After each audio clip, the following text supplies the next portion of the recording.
ఇప్పుడే country delight యాప్ని download చేసుకోండి. Download the country delight app now. ఏంటి సార్ అంటే ఒక్క సినిమాకే వల్ల కాలేదు, చాలా నష్టపోయానంటే ఏంటి? ఫైనాన్షియల్గా చాలా వరకు లాస్ అయ్యి ఇబ్బందులు పడ్డారా మీరు కూడా ఆర్థికంగా సినిమాలు తీసి? ఆ? అంటే ఇల్లు అమ్ముకుని లేదా స్థలాలు అమ్మి ఆ స్థాయికి హైదరాబాద్ వచ్చేసి- ఫిల్మ్ నగర్ స్థలమే అమ్మేశాను నేను. చాంబర్ కార్నర్ పీస్ ఉందే, అవును. చిరోలెట్, ఆ, దట్స్ మైన్. అది మీరేనా?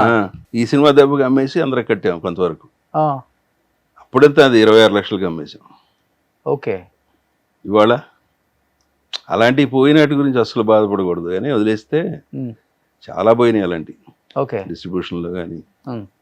పోతుంటాయి వస్తుంటాయి అంతే. That is how I take it. ఈ రోజులను బట్టి ఒక 100 కోట్లు లాస్ అయి ఉంటారు సినిమాల్లో. ఇంకా ఇంకో సున్నా చేయండి 1000 కోట్లు అంటే ప్రాపర్టీ వాల్యూస్ ఏమిటో అదే ఇప్పుడు ఉంటే ఉంటే. సినిమాలు తీసి అంత నష్టపోయారు. సినిమాలు తీసేనే కాదు, ఆ, డిస్ట్రిబ్యూషన్ కూడా లాస్ ఉంటుంది. Okay. It is not so easy. Dorasamaraju గారు ఏమయ్యాడు మా తర్వాత, ఆ, నేను నేను చెప్పిన రూలేనండి. ఒక సినిమా హిట్ అరే ఈ సినిమా హిట్ కొట్టేరాళ్ళు అంటారు, ఉమ్, ఫ్లాప్లు ఎవరికి తెలుస్తాయి? అంతే కదా. కానీ మేము కూడా హిట్ సినిమా ముందే పెట్టేవాళ్ళం. ఆ, పోస్టర్స్ పెట్టేవారు అప్పట్లో, కట్అవుట్లు పెట్టేవారు, అవే పెడతాం, లోపలే పెడేస్తాం, మిగతా ఫ్లాప్లని లోపల పడేస్తాం. ఎన్ని సంవత్సరాలు పట్టింది రికవరీ అవడానికి మొత్తం ఓవరాల్? నాకు 95 నుంచి ఒక సీరియస్గా 10 ఏళ్ళు పట్టింది. 10 ఏళ్ళు. అంటే నాకు లక్కీ థింగ్ ఏంటంటే నాకు థియేటర్స్ కంట్రోల్ ఉండేది మనకి ఎప్పుడు. ఉమ్, ఇప్పుడు ఏమి జరుగుతుందో అప్పట్లోనే మేము చేసేవాళ్ళం. ఉమ్, ఇది లీజ్ చేసేవాళ్ళం ఉమ్, రాయలసీమలో చాలా థియేటర్, ఉమ్, అన్ని ఊర్లో ప్రతి ఊర్లో లీజ్ ఉండేది. ఓకే. సో అవన్నీ పోగా ఒకటి ఫైనల్గా కాళహస్తి లీజ్ ఉండేది, ఓకే. అదే మెయింటైన్ చేశాను నేను. ఓకే. అక్కడికి వెళ్ళిపోయి ఉమ్, 3 yearsలో అక్కడ బాగా సంపాదించుకుని okay. Debts clear come back. So theatre run చేసుకొని మొత్తం అక్కడ. అక్కడ ఓకే. ఇప్పుడు ఉన్నాయి ఓన్ థియేటర్? ఓన్ థియేటర్ కాదు, లీజ్ థియేటర్. Lease theatre. ఇచ్చేసాను, వెనక్కి ఇచ్చా. ఓకే. కొంచెం స్లాగ్ వచ్చింది మధ్యలో, ఉమ్, చాలని ఐ థింక్ 2000లో ఇచ్చేసా. ఓకే. సో ఇప్పుడు ఫైనాన్షియల్గా happy, happy. Kids are happy, okay. నేను హ్యాపీ. ఓకే. అంతా దేవుడి దయ అనుకోవటమే, ఓకే. మన చేతిలో ఏం లేదు. ఉమ్, కానీ ఒక ప్రొడ్యూసరు, ఒక మంచి యాక్టరు సినిమాలలో ఆఫర్ ఏంటి అడిగేది అనే ఒక చిన్న మీ బలుపు ఆ?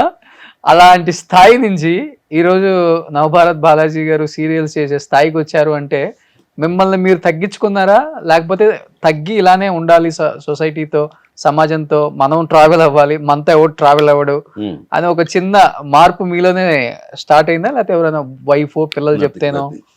నేను నేను ఏమి అనుకుంటే అదే చేస్తా. ఆ, అవకాశం వచ్చినప్పుడు చేయాలి, ఉమ్, రానప్పుడు ఎట్లాగో మూసుకుంటాం. ఓకే. సీరియల్స్ చేసేటప్పుడు చిన్నతనంగా అనిపించలేదా? అనిపించలేదు నాకు. ఆ, ఒక రకంగా ఇది మోర్ ఎక్స్పీరియన్స్ వస్తుంది మీకు సినిమా సీరియల్స్లో. ఓకే.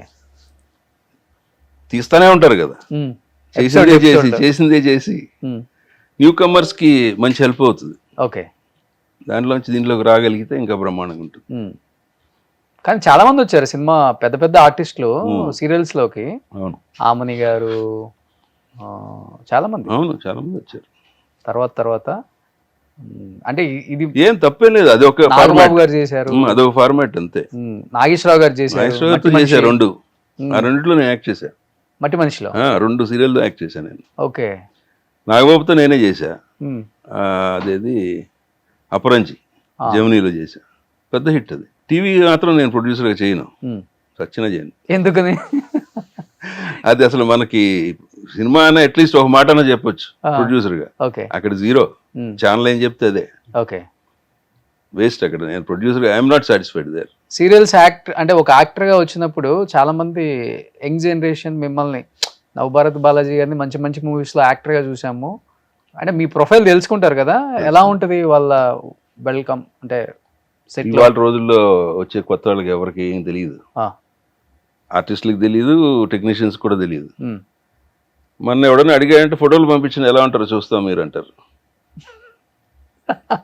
తప్పదు ఇంకా, that is how it is happening. ఇంకా నాకంటే పెద్ద పెద్ద వాళ్ళని కూడా ఫోటోలు పంపించుకుని అడిగేవారు. అవునా? అడుగుతారు ఇవాళకి. కొంచెం పళ్ళు బిగబెట్టి ఒక్కసారి ఒక్క సరే అలాగే. ఇంకొకళ్ళు అడిగారు, ఇది ఆడిషన్కి వస్తారా మీరు అన్నాడు. వస్తానన్నా. ఏంటి సార్? వెళ్ళాను. అప్పుడు చూసి అరే మీరా మిమ్మల్ని ఆడికి పిలిచింది ఎవడండి అన్నాడు డైరెక్టర్. ఎవరో పిలిచారు వచ్చాను బలేవాడు సార్ మీరు వెళ్ళిపోండి తెలియదు కదా వాళ్ళకి. ఓకే, తప్పలేదు ఆడు పిలిచాడంటే వెళ్తామే. కానీ మీరు చాలా అప్డేటర్ అయితే ఈ జనరేషన్ తో. అది ఎప్పుడు అవసరం అంట. నేను నాయుడు గారి దగ్గర నేను నేర్చుకుంది అదే, రామనాయుడు గారి దగ్గర. వాట్ ఈస్ టుడే హ్యాపెనింగ్ అలా ఉండేవాళ్ళు. అది తెలుసుకోవాలి. అలా అవ్వకపోతే మనం వెనకాల వెళ్ళిపోతాం. ఆయన అడ్మైర్ అవుతుంది నేను. కానీ ఎందుకు ఇప్పుడు ఫస్ట్ ఇన్నింగ్స్ బాగుంది మీది, సెకండ్ ఇన్నింగ్స్ కూడా మంచి మంచి సినిమాలు చేశారు. కానీ ఇప్పుడు థర్డ్ ఇన్నింగ్స్ ఇప్పుడు అప్పుడు మీ ఫ్రెండ్సే ఇప్పుడు ఇంకా హీరోస్గా కూడా చేస్తున్నారు. వాస్తవంగా చెప్పాలంటే కొంచెం తలకి వైట్ డై చేస్తేనే లైట్ గా నాన్నకి పనికి వస్తారు, లేదనుకుంటే అన్నకి పనికి వస్తారు, హీరోయిన్ నాన్నకి కూడా. సీరియల్స్ లో ప్రమోషన్ అదే వచ్చింది, నాన్న అయిపోయా.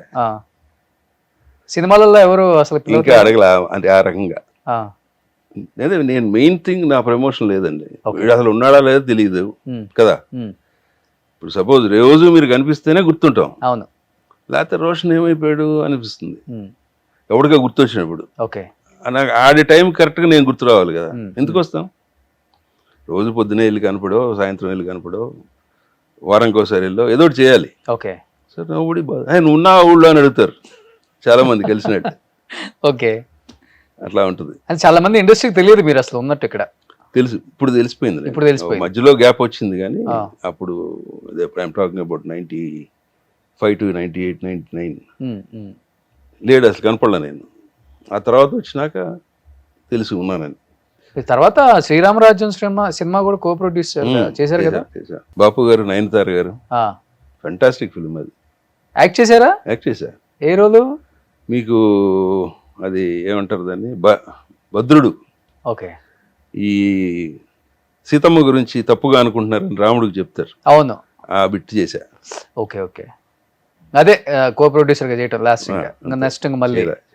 ఓకే ఓకే, సాయిబాబు గారు మీరు మంచి ఫ్రెండ్స్ ఫస్ట్ నుంచి కూడా. ఓకే, విజయవాడ నుంచి తెలుసు. కానీ ఇప్పుడు సీరియల్స్ తో కానీ మంచి టైం పాస్ కదా సార్. సీరియల్స్ తో టైం పాస్, ఈవినింగ్ వరకు సెట్ లో ఉండొచ్చు. ఓసారి పిండేస్తున్నారు అనిపిస్తుంది, తప్పదు అది. వాళ్ళ బడ్జెట్ రిస్ట్రిక్షన్స్ ఉన్నాయి కదా, అంతకు మించి వాళ్ళు చేయలేరు. ఓకే, ఖర్చు. కానీ ఇప్పుడు అంతా సీరియల్ అంటే కూడా మొత్తం బెంగళూరు వాళ్ళు వచ్చేసారు, కొన్ని క్యారెక్టర్స్ కి వచ్చారు, ఎక్కువ బెంగళూరు వాళ్ళు. కొత్త వాళ్ళు వచ్చేస్తున్నారు కదా. ఇప్పుడు బాలాజీని అడిగితే అడిగి మర్యాద చేయాలి, అడిగి డబ్బులు అడుగుతాడు, ఎక్కువ అడుగుతాడేమో, అడిగినా అడగకపోయినా ఎందుకులే ఎవడో పెడదాం కొత్తడిని, ఎవడో పెట్టినా చూస్తారు. That's a free entertainment. అవును, వద్దన్నా చూస్తారు. కథ బాగుంటే చాలు, ఎవడు యాక్ట్ చేసినా చాలు. అక్కడ ఒక రకంగా పెద్ద ఆర్టిస్టులు పెట్టుకోవడం బడ్డని దానికి, సీరియల్కి యాజ్ ఎ ప్రొడ్యూసర్. హుందాతనం ఉంటుందని అక్కర్లా, క్యారెక్టర్ క్యారీ అయిపోతుంది. అంటే మరీ చండాలంగా ఉంటే ఏం చేయలేం, కానీ మనిషి కొంచెం బాగున్నాడు అనుకుంటే చేసేయచ్చు. ఇప్పుడు పెద్ద ఆర్టిస్ట్ని పెట్టి టైమింగ్ ఉంటుంది వాళ్ళకి, మార్నింగ్ 9కి వస్తామో, లేట్గా వస్తారో, లేకపోతే తొందరగా, డబ్బులు ఎక్కువ. It's not worth actually. నేనైతే అవసరం లేదంట. ఓకే, ఇప్పుడు ఎన్ని సీరియల్స్ చేశారు ఈ గ్యాప్ లో? ఒకటి మొదలెడితే అది 4 ఏళ్ళు పనిచేసాం. మళ్ళీ అది అత్తారింటికి దారేది ఈటీవీది. ఓకే, దాని ఇమ్మీడియట్ గుప్పుడంత మనసుని వచ్చింది మా టీవీ, ఫాదర్ క్యారెక్టర్, నేను హెడ్ ఆఫ్ ది ఫ్యామిలీ. అది పెద్ద హిట్. ఓకే, మళ్ళీ రిపీట్ అవుతుంది కూడా అది. ఓకే, అదో 3 ఏళ్ళు అయిపోయింది. ఒకసారి సీరియల్ అంటే కమిట్ అయితే 3 ఏళ్ళు అట్లా వెళ్ళిపోతా ఉంటుంది. ఓకే, సో ఇప్పుడు నడుస్తుంది ఏంటి? ఇంకా ఏం లేదు, రైట్ నౌ అన్ని 0, ఖాళీగా ఉన్నాం. ఓకే, ఒకటి అడిగారు, అది వస్తుందో. అదే మూగ క్యారెక్టర్. ఓకే, వస్తే బాగానే ఉంటుంది. సైలెంట్ గా నిలబడొచ్చు అంటారా? నిలబడొచ్చు, కానీ కొంత ఛాలెంజింగ్ క్యారెక్టర్ కదా, ఎక్స్ప్రెషన్స్ కానీ. యాక్చువల్లీ నేను సైలెంట్ గా నిలబడకూడదు అంటాను. బీయింగ్ ఏ గుడ్ వాయిస్, నేనే డబ్బింగ్ చెప్తా. ఇప్పటికీ నేనే డబ్బింగ్ చెప్తా. నాకు సీరియల్స్ ఎవరు చెప్పరు, ఓకే, బాగా అలవాటు పడిపోయారు.